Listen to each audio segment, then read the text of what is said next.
The Snapdragon Duplex. This is episode number 4. I'm Randy Phill, and this week we've got Mikey Mac phoned in with his reactions to what happened last week on AEW, and I'm going to react off what Mikey said to it this week. So on you go, Mikey. How you doing? Let's kick it off.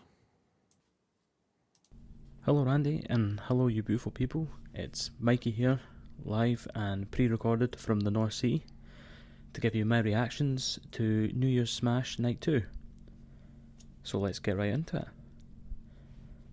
First up tonight, we had Eddie versus Pac, Eddie Kingston. Pac came out quite hot, knocked Eddie out of the ring and just floated out the ring after him. The man just looks weightless, it's unbelievable.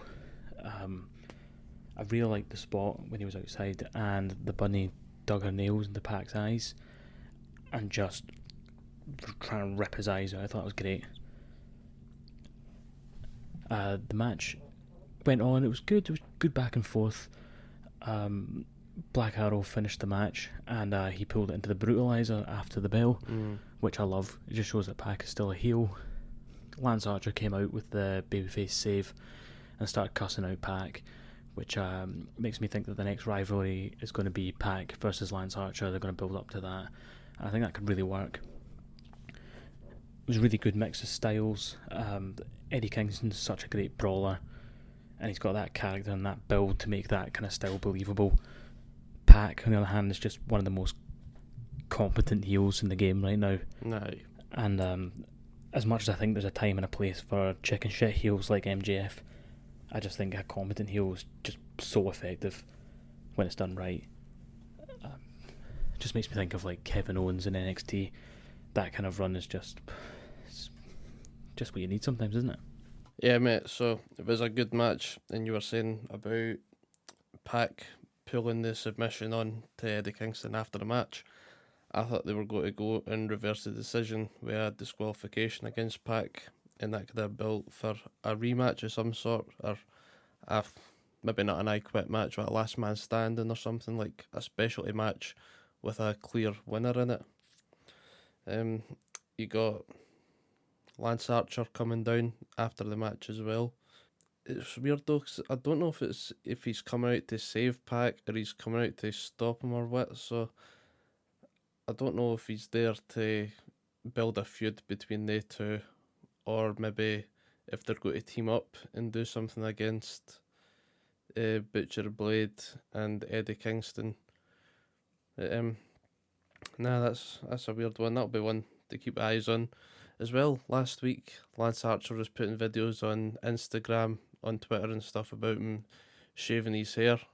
So maybe see him with a new style this week or maybe next week. I don't think he's scheduled for Dynamite this week. Yep, that's all I've got for that one as well. Good match. I loved the match.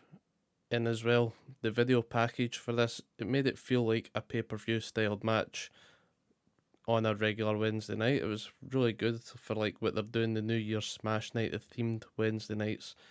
They have went above and beyond to make this seem like a specialty. I would like to see Pac and Lance Archer, and I would like to see more Pac in Kingston, and I'd even like to see more Archer in Kingston. So either way they decide to go with, this will be fun to see. Next match was Chuck versus Miro, the pre-show for the Young Boy on the Pole match. Miro came out with his dark hair again. Yeah. He's re-dyed his hair and huge pyro, and he's just looking like Zangief out of Street Fighter. He just looks like an absolute monster. Chuck came out looking more like a Moore Store AJ Styles as he always does. Starts off, Chuck's all over Miro, but once Miro settles in, he just absolutely brutalises him and makes him tap out with the camel clutch, make him look like a little bitch. So Chuck is now his young boy, which makes me wonder if he's going to dress him up, maybe as a French maid. I don't know, maybe you have an idea of what kind of outfit he's going to give him. The announcers say that it's going to be only for a month, and they're referring to him as a butler now, not a young boy. Maybe they heard that you thought it was weird.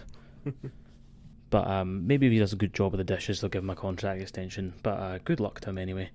Hope he does well in his new role. Yeah, so Miro went over on Chuck Taylor on. It seemed like a right quick match, and Chuck Taylor did get some good offense in against it, so it wasn't like a totally one-sided match. But yeah, as soon as Miro got the upper hand, it locked in the submission, and that was it. Game over. Dressing him up, they'll just be humiliating him. Get him a wee bow tie. But now that they've avoided the young boy stuff, they need to properly stay away from that, or that can get weird very quick again. Yeah, calling him the butler now. It's going to be shite, isn't it? Like, I enjoyed that match. The whole storyline as a whole, I was over it 2 or 3 weeks ago. But now they're going to continue it. And I think they're going to have Orange Cassidy going up against Miro next. Maybe Orange Cassidy will fight to get him back. Or if he loses, he joins Miro and Chuck Taylor and Kip Sabian. He'll be in there he'll be in the band of bitches. It's weird going into that because Orange Cassidy, he did have a good few wins. He had the Jericho Mimosa match. Then he had that Vinny build at the pay-per-view with John Silver at Dark Order. That was a good wee run there. And then it just seems as though he's went on a bit of a good few losses in a row there, because he went up against Brody Lee and got demolished. And there was another one as well, but I can't remember off the top of my head anymore. And then you've got Miro, who's on a win streak, so if you put the two against each other, there's no point. Miro's already on a streak, he's a beast. All you're going to do is hurt Orange Cassidy more, giving them another loss on his records. But, as soon as they start getting the crowd back and Orange Cassidy starts doing his thing again, everybody's got to be on his side. He's just got that charisma about him. So they're not going to struggle to get him over anytime soon anyway. Aye, so for the next pay-per-view, it could be Miro versus Orange Cassidy, whilst Trent Beretta is still out with this injury. If it is a legit injury, I'm not sure if it's maybe a storyline, because I didn't hear anything about it other than what Dynamite have said. This then leads into a promo backstage, and a wee interview with Matt and the Private Party. Private Party are calling Matt a money-grabbing carny, which I thought was fucking class. The rest of the promo was pretty cookie cutter, but that line, it just got me, man. I was absolutely buckled. So the story going forward is that Matt Hardy's a cunt now, and Private Party are being screwed over in shite contracts. It is what it is.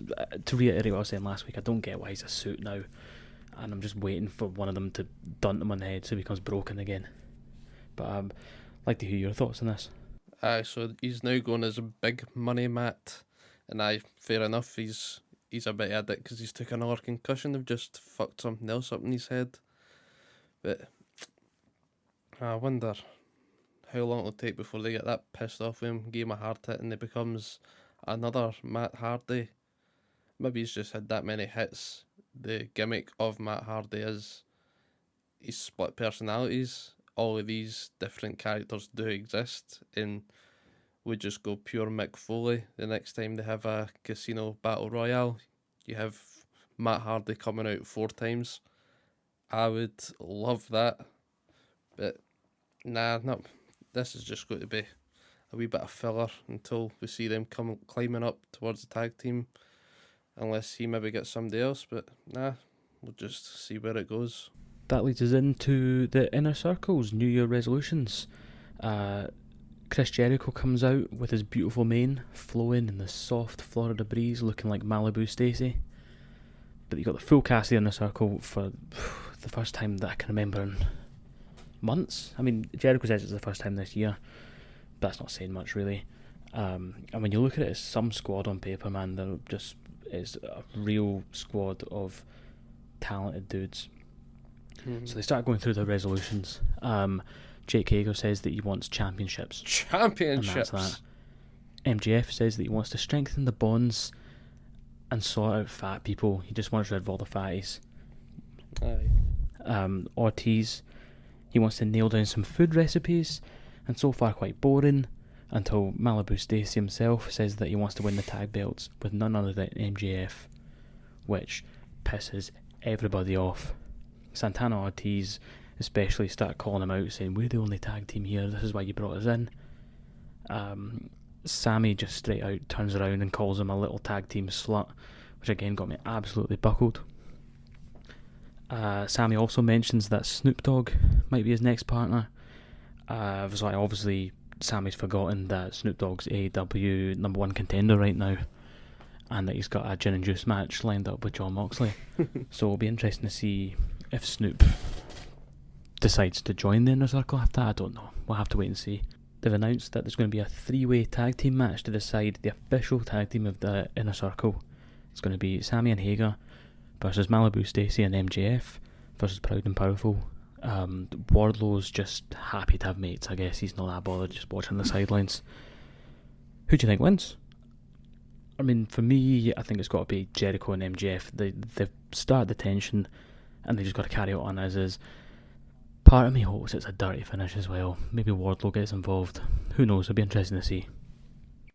I'm just going to fire off in the opposite direction of you there, and I don't think it'll be Jericho and MJF. I reckon MJF will do something daft towards the end that will either cost them the win or give one of the other teams the win. Because whenever they were doing the end of this promo, they kept all shouting championships off of fucking Hager just popping his. But he said it last and he said championship singular, and I don't know if that was just a wee thing that he's chucked in there, a wee stab or whatever. But as well with Wardlow, he would be your first pick to team with. He's fucking massive, and they whooped Hager last week. Or you would put Hager and Wardlow in the tag team. That's going to win you all the time. And I think it is stupid having this 3 tag on tag situation they've got. You would just do Freebird rule, wouldn't you? Or could you? Nah, maybe not, because they're trying to say they're 3 individual teams, and you don't want to see like Santana and MJF tagging up. It might just get fucking messy, or Wardlow and Ortiz, something mental there. But nah, I would rather see them in the tag picture as a group rather than individuals within the group. But now MJF, I think he's going to cause something. He's going to go off and try TNT. You would give him the TNT belt, wouldn't you? Put him up against whoever wins the main event tonight. We'll see. We'll get there when we get there. For winning next week, I give it to Santana and Ortiz. Santana and Ortiz, proud and powerful, getting the win next week. The proper tag team. So, what you got next? So next we've got a backstage segment with the Dark Order. They say that everything they're going to do from here on out is going to be in Brody Lee's name, which was a nice wee addition to say. Then they have announced that next week Hangman Adam Page is going to be teaming up with them. And at the sight of his name, just like Beetlejuice, he comes rolling in drunker than your average Randy Phil Twitch stream. And teases that he's going to join the Dark Order next week. Love to hear your thoughts on this, man. Mm-hmm. Yeah, I mean, it sounds like he's going to do it. I think he will. But it'll be interesting to see how they go on with that.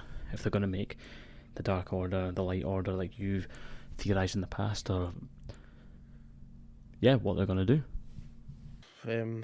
I think he'll join them after the tag match next week. I think he'll join them. Well, it could go one or two ways. He could join them and then they go ahead as that, or he could knock it back, and that's when the Dark Order turn right nasty and be more heelish and just like torment him. Don't fight him in a match, just get involved with everything else, just get him losing, get him right down. Or if he joins them, it looks as though they're starting to get crowds back, so who knows when they'll get a full arena for a pay-per-view again. But I think their first pay-per-view back will be a big one, and it will have the blood and guts match that we didn't get because of the start of it all. And then it could be Hangman Page in the Dark Order versus Kenny Omega and whoever the hell he decides he's teaming up with on the week. like you could build it, Kenny Omega and the Elite against Adam Page and the Dark Order for weeks and months. Maybe not make it a title match of some sort, but if Adam Page wins, he gets a title match or somebody for the Dark Order, maybe. Aye, that'd be a cool way to go, but we'll see. Does he join? I'm putting my money on yes, he'll join.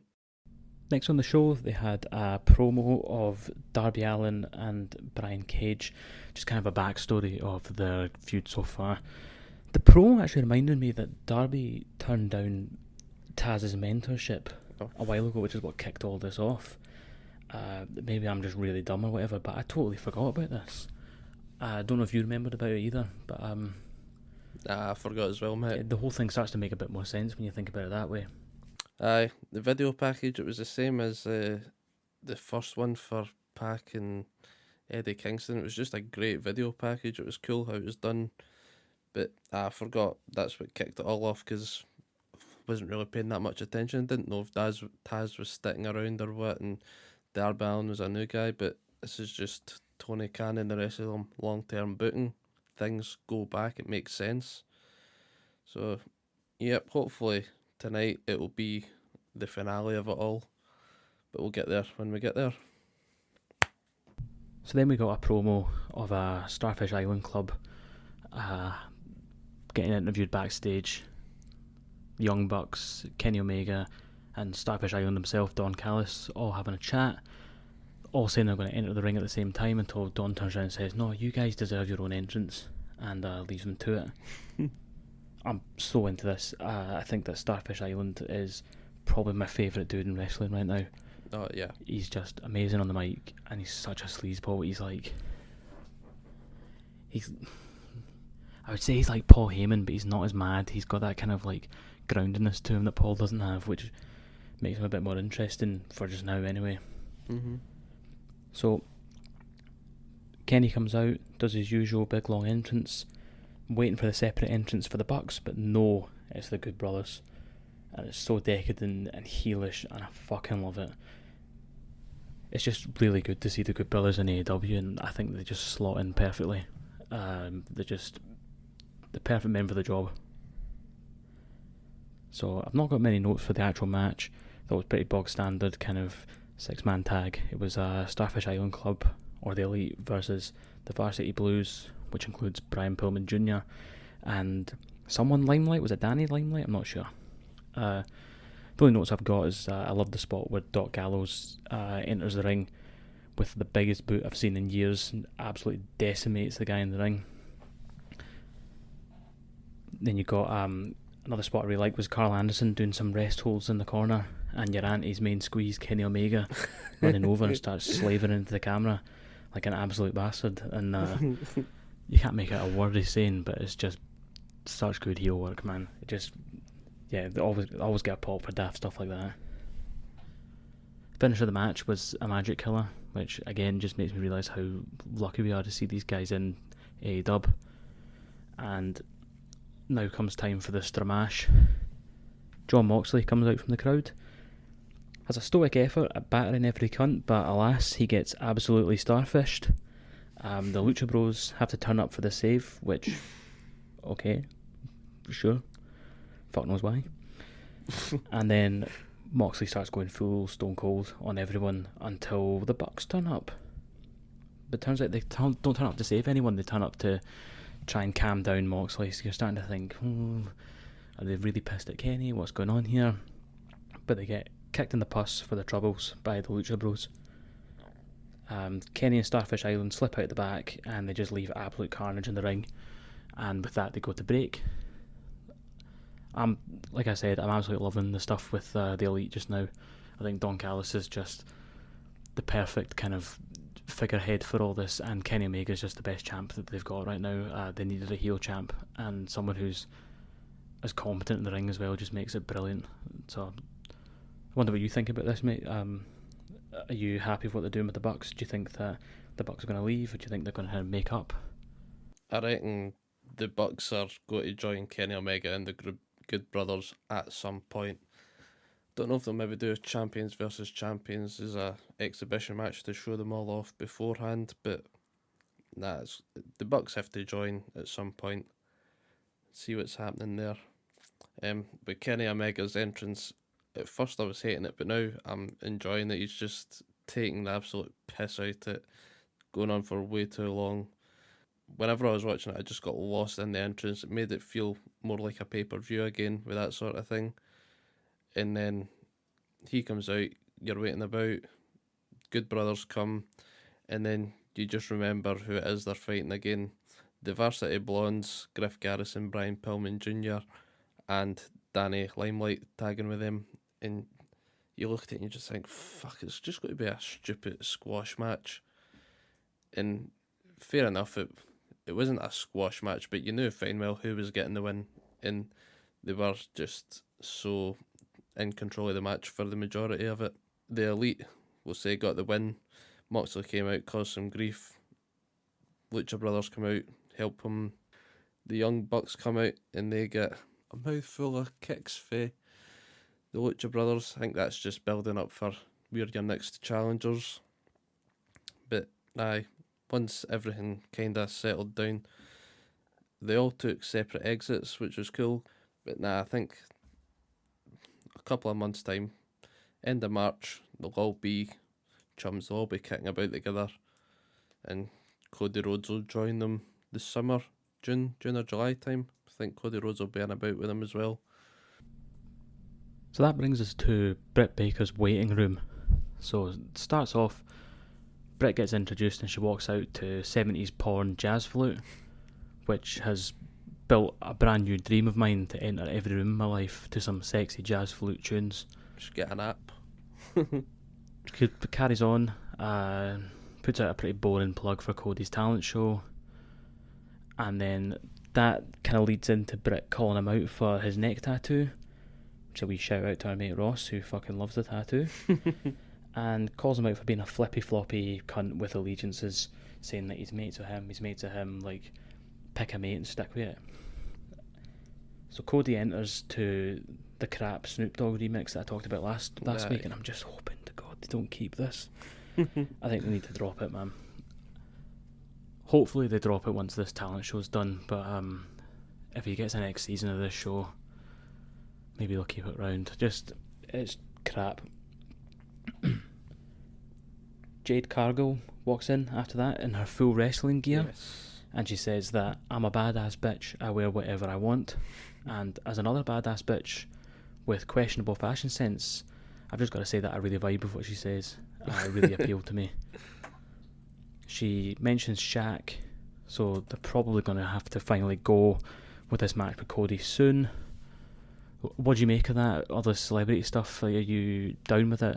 Are you not bothered? I mean, especially with American athletes, I don't know how much we really give a shit over here, man. I mean, I'm a big basketball guy, so I like Shaq, but at the same time, who cares? You know what I mean?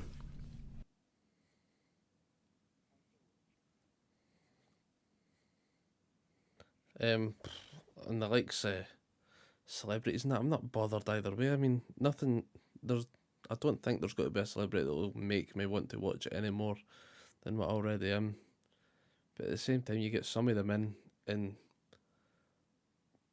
like they'll maybe pull in some numbers. Doesn't bother me, I'm watching anyway. But they just make their sell and other people look like fucking idiots when they're not really sure of what's going on. They make a wee fuck up. It's like you're costing somebody else time for this gimp.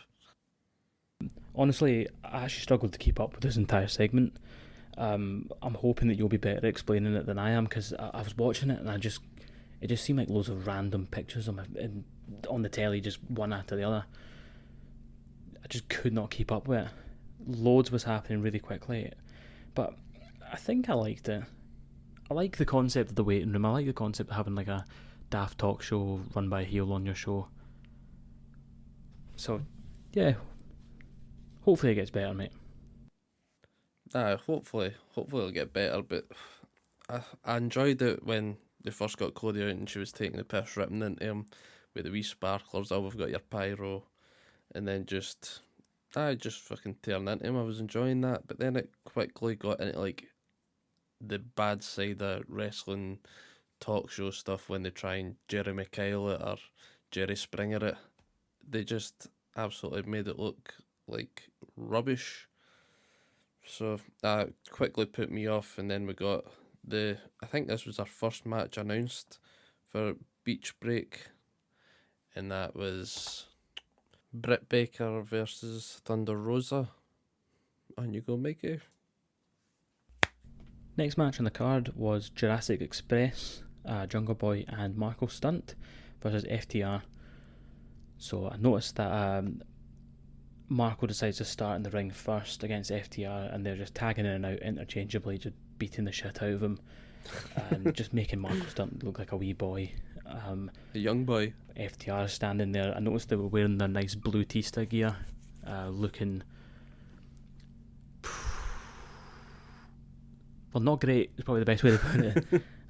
I missed the kind of black gear. I thought that they suited that kind of thing with their jackets and everything, but hey ho, what can you do? Marco just taking loads of punishment throughout this match, getting absolutely battered, with the odd wee lucha segment in between. Tagging out Jungle Boy, letting Jungle Boy kind of come in and do his monkey flips and all the rest of it. The one spot I really loved was when Jungle Boy monkey flipped Marco up onto Dax Hardwood's shoulders, and then he did a Hurricanrana and smashed him into the ring. I thought that was great. It just looked so smooth. FTR finished the match with a shatter machine on Marco, which they've now renamed the Big Rig, which is a really nice tribute to Brody Lee. And I guess my main takeaway from all this is that FTR's best matches are the ones when they're against like flippy spot monkeys, and that just describes Jurassic Express to a T. So it just, I think that really lets FTR shine as like old school punchy kicky classic style suplex kind of wrestlers, without the big mad spots. It also lets them show that they're competent at taking these spots and selling them really well. So I think they're the best kind of matches. They really, really show them as being something quite unique. But are you a fan of them so far in AEW? What do you make of the match? Well, I was just thinking back there why they left WWE, and I remembered like they were just given their request to leave, which is weird, but it just goes to show how little WWE think or care about their tag team division. I enjoy their tag teams, but when you had these guys, the FTR, they were wanting to work. They were doing all the stupid shit asked of them, and still they weren't able to keep them. They weren't happy. They weren't pleased. They just wanted more, and they're getting more in AEW.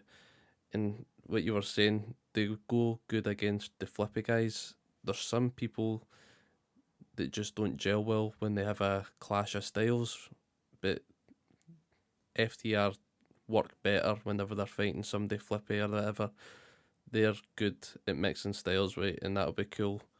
Seeing if we do go cross promotions, if they do get a deal with New Japan or anything, maybe seeing them over there, I think they could do some real good stuff in the tag division. Let them play about in the background. Don't put them straight back for title picture. Let them just show how good they can work with other people. Whenever they were finishing up the match, they looked as though they were in a perfect position to go for the spike pile driver, but again they went with the Big Rig, probably just to get the commentators to say the name Big Rig and all that and put it out there so people know why it's called the Big Rig now. AEW made this one tag match look better than the whole of NXT did on the same night when NXT were holding tag matches for a competition, the Dusty Rhodes Classic. And I didn't care about any of the tag matches really, other than Breeze Dango and Undisputed Era. But nah, AEW just fucking made this one match look better compared to the rest of a whole show of tag matches. And Marco Stunt, he got in there and gave fucking what for, showing that he can still throw with him, even though he's fucking tiny. So I enjoyed it wasn't just a pure squash. He was in there hitting some big shots, sounding fucking hard. I enjoyed the match. It'll be cool to see what they all do going in the future. Then it's time for the NWA Women's Championship match. It's the NWA Women's Champion, Serena Deeb, versus Ty Conti. That's how they pronounced it. I made sure to rewind it and listen to it again. It's not Tay Conti or Tay Conti or whatever you want to say. It's Ty Conti. But you won't remember that, mate. But it's worth a try. Maybe you should write it down phonetically so we get it right this time. So she enters with the full Dark Order in tow.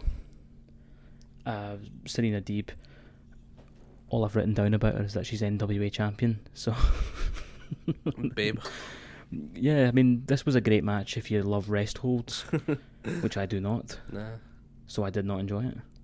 And that's all I've written. It was just fucking rest hold, couple punchy kickies, rest hold, finish. Shite. What do you think? Shite. Aye. I've got one line for it, and it is okay match. And even there, I think it's because I don't want to be too critical, because it looks like I was just fucking hating on them. But nah, I think they're doing the right thing, trying to get more women involved, trying to cross over, see if they can get any more interest in it. But nah, I just wasn't interested in the match at all. The Dark Order aspect kind of gave me something, but didn't really get any payoff for them. Is what it is. Let's crack on. Shite.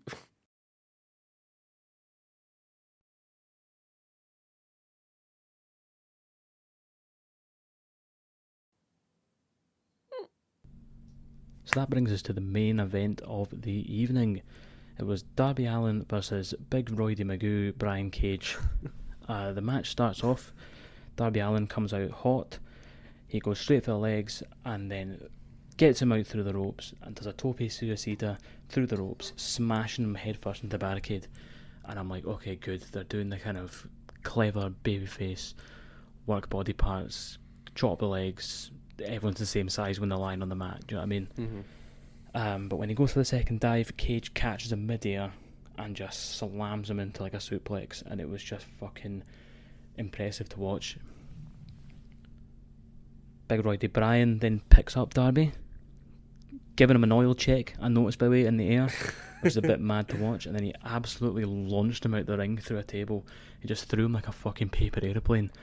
And this is the Brian Cage that I loved in Lucha Underground. It was just, it's just class.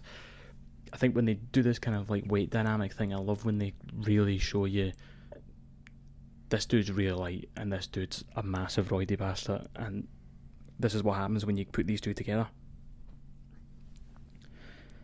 So Big Bri continues to just toss Darby about like an anime body pillow. He's just flinging him about left and right. It's reminiscent of Suplex City. Darby makes sure that he gets a chance to put a cheeky wee Cody Rhodes blade job in. And it just, Brian Cage is just making this look easy. He picks up Darby and starts walking him towards the middle of the ring, and Darby just gets a chance to do a flop spot. It just flops flat on his face. And what I want to know is, why doesn't this initiate a count? Do you know what I mean? Like, if he goes to pick him up and he just flops down, why doesn't the ref start counting him out as being knocked out? No. But anyway, there's probably not enough time, because he gets up, starts trying to fight back, and Cage just lifts him up and fucking powerbombs him out the ring onto the ramp, which looked fucking sore. But it was great. Darby starts setting up the steel steps outside, and he's going to suplex him over the top and slam him into it or whatever he's going to do. Sorry, Brian Cage is doing this. I think I said Darby there. Yeah. Well, if I did it wrong, doesn't matter. Brian Cage sets up the stairs outside. He's going to slam Darby through it, and then we get a nice wee Lion King spot where Darby Allin's got Cage dangling on the ropes, and he bites his hand so that he fucking falls back onto the steps, which didn't look sore at all actually. But then he does a really nice quick coffin drop on top of him to actually seal the deal as, yeah, this was actually something that probably fucking hurt. They all come back in the ring, so we scuffle for a bit, and Darby takes his belt off and he ties Cage's feet together. So while Cage is fucking about trying to get the belt off, Darby runs and hits him with a Canadian Destroyer, which, as we've talked about before, just looks fucking daft, but it looks even more daft when you've got this skinny wee guy flipping over the biggest Roy Magoo that they've got in fucking AEW. it looked like a squirrel flipping over a fucking boulder, but anyway. So, long story short, Team Taz start fucking about, and this summons Sting. And he turns up his bat, and he finally uses the baseball bat, smacking, what's his name, Ricky Starks around the face with it. Which gives Darby Allin enough of an advantage so he can win with the crucifix pin.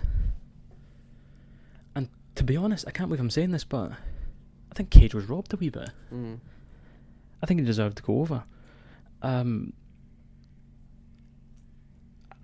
Yeah, he kind of just looks like a bit of a fud now. I think you'd built it up there so that you had the perfect opportunity to have Darby get bad and then build himself back up, Sting to mentor him, build it, get the comeback, the redemption storyline, all that kind of shenanigans.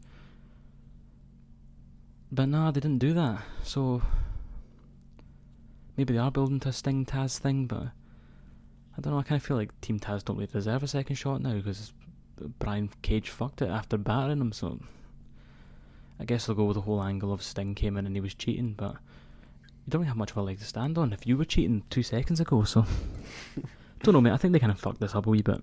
They might have to retcon some of it. What did you make of it? Do you think Sting's gonna get a cinematic match after all? Like, what are you thinking? Sting, he signed saying he's wanting the matches, but maybe that way Taz anymore. Maybe Taz just can't be asked for another match, even if it is a cinematic one. Maybe they'll just go Sting, Brian Cage, maybe up Brian Cage's profile a bit more, getting in about it with a legend. Aye, probably a good missed opportunity there, you were saying. Darby Allin could have been teaming up with Sting. That would have been good to see long term. But it's like you're saying, if Darby's TNT champion, what can Sting give him that he's not already got? Like, I get him to AEW champion, but that seems like too much too soon after he's just won the TNT belt. Fucking weird one. But what have we got? I was saying the nameplates when they first came out for their entrances, the nameplates were cool. Brian Cage had an orange one for like Team Taz, and Darby Allin had a white and red one for the TNT belt. But it was cool. I hope they do a bit more specialty nameplates, maybe just for a pay-per-view or main events for the cards. But nah, it was cool. It showed a bit of uniqueness with them. That fucking throw that Cage done to Darby Allin, I launched him maybe 10 feet from inside the ring to out, crashing through a table. And that's what I've got as well, was why even bother with a fucking blade job for it? Cutting yourself open for getting thrown through a table, it's just stupid. But I wonder how they're getting away with doing so much of these now. I wonder if they've got something different where it's not actual a razor blade they're using. Maybe it's some wee instrument they've got that they know they're not going to fucking severely hurt themselves with, like what happened with Eddie Guerrero and the fucking, was it the Bullhorn match or something? Maybe they've got something that they're using that's a bit safer, as safe as you could get with fucking cutting yourself open, I guess. And then just when I was going through the match, I thought the referees should always be wearing a mask and the gloves regardless of when they get cut open. They don't wear the masks anyway. But that's a missed opportunity there. They could have the masks on, and then that's when the ref could be passing messages between each other. They won't get caught, they've got a fucking mask on. Just don't say it loud enough, just don't be a John Cena calling it. Well, a good match, I would say. Good match, I enjoyed it. If they wasted it with Brian Cage losing, probably. But what are they wanting to do with this FTR belt? I think they've just went wrong with it for the whole time. They've not made this a clear belt. If Brian Cage did win, what is he going to do? Is he going to walk about with both belts and say, I'm a champion of both, I defend both? Or would they just fuck off the FTW belt? I wonder if they maybe say Powerhouse Hobbs is going to be the new FTW champ. Maybe that causes friction.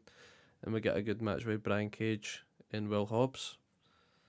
Or I'd like to see them do something with the FTW belt. They've brought it in, they've gave it to Brian Cage, and it's done fuck all because he lost his AEW Championship match with Moxley, and now he's lost the TNT match against Darby Allin. He probably lost one to Cody as well. I can't remember. He was doing that open challenge every week. Can't remember everybody that came in and fought him. But they've just fucking wasted an opportunity here, but maybe they've got bigger plans ahead. So we'll see what they're saying. So that's the end of this week. Next week, the matches that have been announced so far, we've got Chris Jericho and MJF versus Santana and Ortiz versus Jake Hager and Sammy Guevara to determine who's going to be the official tag team of the Inner Circle. For me, it's got to be Jericho and MJF. I just think that they've got to build this tension up. They've got to make the Inner Circle really boil into the... And it already is. So, I mean, I think you can do that other ways as well. You could have Santana and Ortiz win and MJF and Jericho be pissed off about it. Be interesting to see, but the obvious answer, I think, is Jericho and MJF to win. Aye. I'll take Proud and Powerful for this one. I think something screwy will happen. We said this last time with fucking Hager and Wardlow's screwy. Didn't happen. Obvious call is Jericho MJF. I'll go with a random Proud and Powerful. We've got Hangman Adam Page, Colt Cabana, Alex Reynolds and John Silver versus Jack Evans, Angelico, Luther, your man Luther, and Serpentico in Brody Lee Jr.'s birthday celebration match. Well, this seems quite obvious, but it's going to be Dark Order go over, lol. The big question is, does Hangman join the Dark Order? And I think he does. I just hope that he's really pissed as usual. I'll go against you on the match. I'll say, just for shits and giggles, Luther, Serpentico, and who else is it? TH2 maybe? Yep, so Jack Evans and Angelico as well. Yep, I'll get to them four. Hangman Page and the Dark Order lose. I'll just say it for the fucking sake of it, just to throw a wild card out there. And then after the loss, that's when they'll get Hangman Page involved. Fuck it, that'll do. They've also announced Matt Hardy and Private Party versus Matt Sydal, or Seidel, however you say it, Dante Martin and Darius Martin. I'm guessing that's the Acclaimed. Top Flight. Matt Hardy... Do you think Matt Hardy's going to fuck up for them? Could cost them. I think Matt Hardy's going to fuck up for them. Matt Sydal gets the pin. That's my shout anyway. Aye, Matt Hardy in Private Party, Matt Sydal in Top Flight. I think Matt Hardy in Private Party will get the win here, and this will be Matt Hardy saying, "This is why you're fucking paying me. I'm getting you the wins. I'm bigging yous up." But will he do it in a dodgy way again? Will he try and get the chair involved, piss him off? They get the win, but they're pissed off about it. Fuck it. We'll see. Nyla Rose is going to be fighting Layla Hirsch. So Nyla Rose is going to win. Pretty obvious.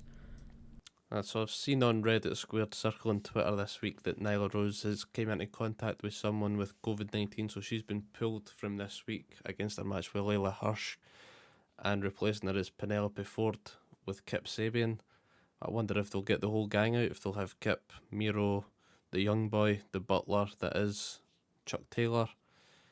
And again, what's Orange Cassidy doing during all this? He just got to chum about with him, no questions asked, or is he going to fight to get free fucking Chuck Taylor off Miro?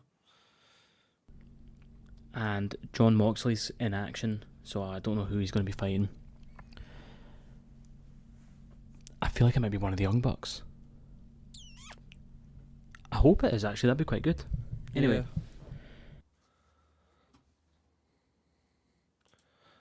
I think, I don't know, I was disappointed this week when they said the Elite are in action and it turned out to be Varsity Blondes with Danny Limelight. I was hoping maybe something a bit bigger style match, so that's why I'm not got high hopes for John Moxley in action next week. I think it will just be a fucking 3-minute match at most. He's just got to come out, he'll be pissed off, and he'll just wipe out somebody. So I don't think it'll be one of the Young Bucks. But if it is, I think if it was to be one of the Young Bucks, I reckon it'll be Matt, because I think Nick has came out and said how he was exposed to coronavirus and he's getting over it now. But seeing some of the things like how bad it can leave your lungs and how fucked you could be, if it's a Young Buck, I reckon it'll be Matt. But even then, it's not going to be a Young Buck, it's got to be fucking... just give him somebody for the Dark Order and we'll start shitting all over them again. I reckon they'll just go back with the Dark Order as this wee stable of losers and one head guy. So give him fucking not Preston, give him like give him 7. Get a number 7 for the Dark Order and give him them. Just don't make it Dustin. They've also just announced that Cody Rhodes is going to be fighting the Librarian. Fuck knows why. Well, we'll see what happens. I hope Cody works him over as a heel. To be honest, I just want Cody to join the Starfish Island Club. Nice. Just let him become a cunt.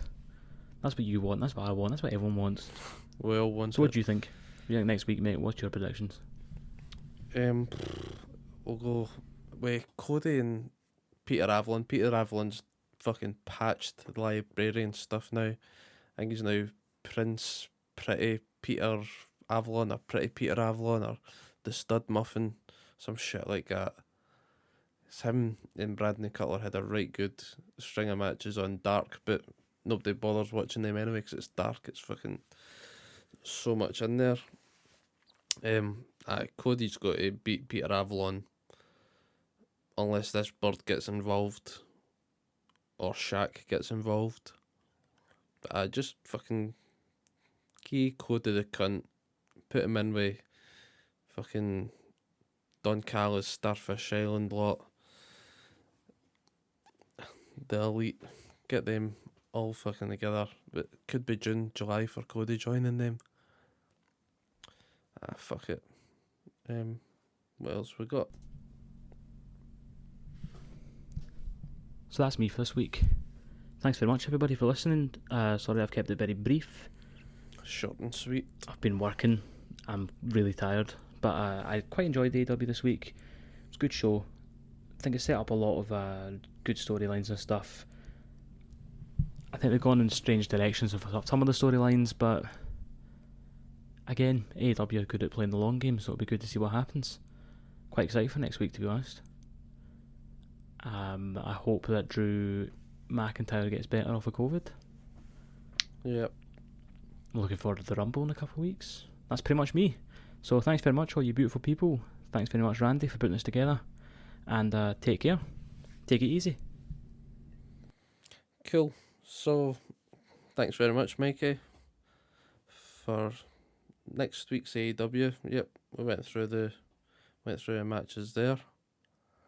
What's happening elsewhere, wrestling wise?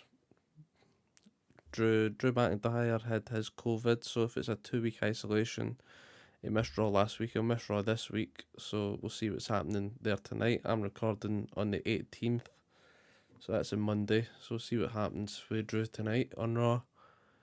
Or Goldberg, see if he's back. But I was more excited for fucking Adam Pearce versus Roman Reigns for the belt than what I was for Goldberg versus Drew McIntyre for the Universal. Maybe I got them the wrong way. Whatever. I did WWE's Drew McIntyre, Universal's Roman Reigns. But now fucking he's backed out the match and it's Kevin Owens versus Roman Reigns. So now it just feels like it's got to be two simples. Drew McIntyre beating Goldberg and Roman Reigns beating Kevin Owens. Winner of the Royal Rumble wise, I'm still pretty set for it being Daniel Bryan so far. Women's, I'd like to see Bayley win, but I think they're going to go with Bayley and Bianca Belair for matches leading up to WrestleMania non-title. What else we got? NXT this week, shite. Fucking Dusty Tag Classic, shite. Finn Balor versus Pete Dunne could be NXT title, that'd be cool. So for AEW next week, hopefully we'll get a progress in the Inner Circle storyline, see what's happening with them, get a bit of an update on the Dark Order, and hopefully the Elite show up. They haven't announced anything so far for it. It'll be cool to see if Kenny Omega shows up or if the Young Bucks and they want to clear it out, what's happening. Right, so I take it that's all we've got for this week. Don't forget, go find us on Instagram at Snapdragon Duplex.